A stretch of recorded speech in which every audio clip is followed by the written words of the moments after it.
Sao? Hả? Được quá. Cảm ơn bạn.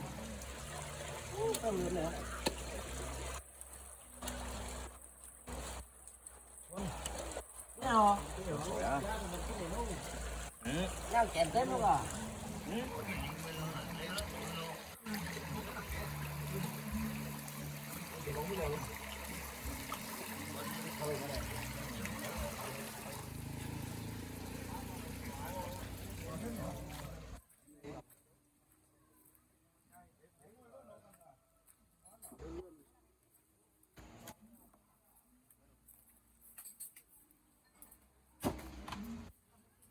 Cắt bài xuống rồi. Én này giá gì mẹ? Già.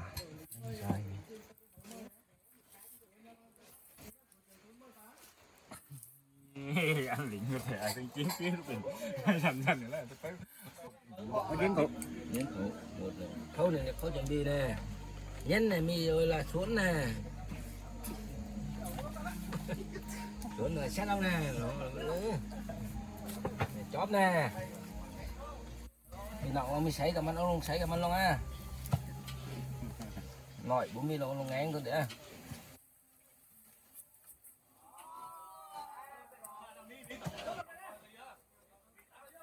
Đi rồi khỏi cho cửa bánh mình nữa đó. Cái là miếng ngón này luôn. Chân giò làm giò. Chân giò làm giò lúa. Chân giò gói để làm giò. Nguyên liệu gồm có nhân của mình là tư vấn nữa đó. Cầm ra đi với khoái Nguyên liệu thì có chân giò lượng ta. Cái hơn khoảng cân dưới đổ lại thôi.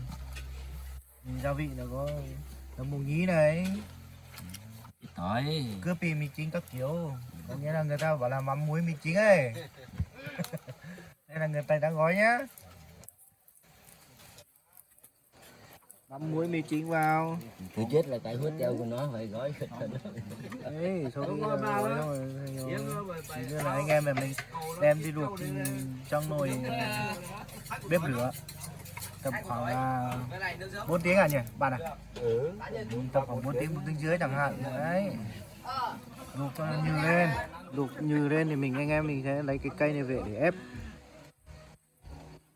Cây này về ép. Lấy cái vỏ về ép. Làm giò truyền thống Bắc Cạn đây. Đang đến công đoạn đang ép giò.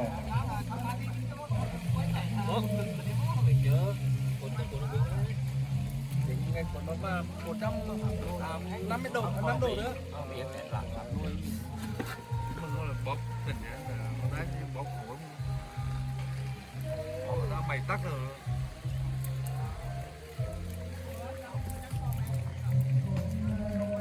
Ôi, phi hả? Lấy cái ta đi hả?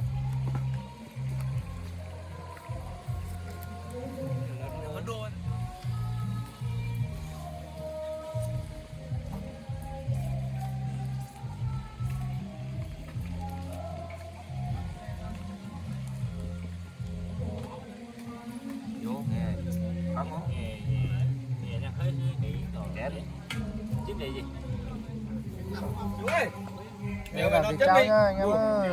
Hả? Cái này trao sơ qua nhé.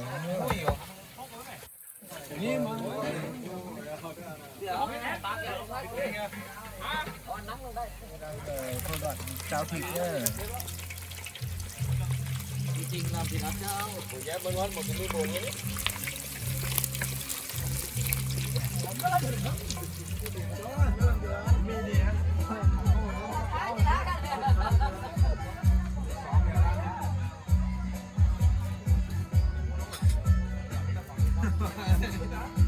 Ăn người để nó mới đi á.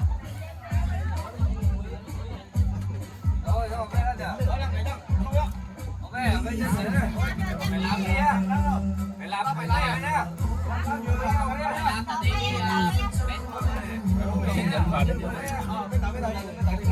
Này đó. mày à.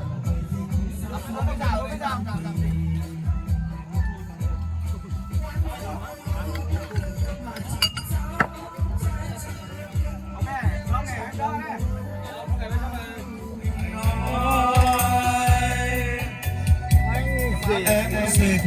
Đôi chiếu Hãy subscribe cho kênh Ghiền Mì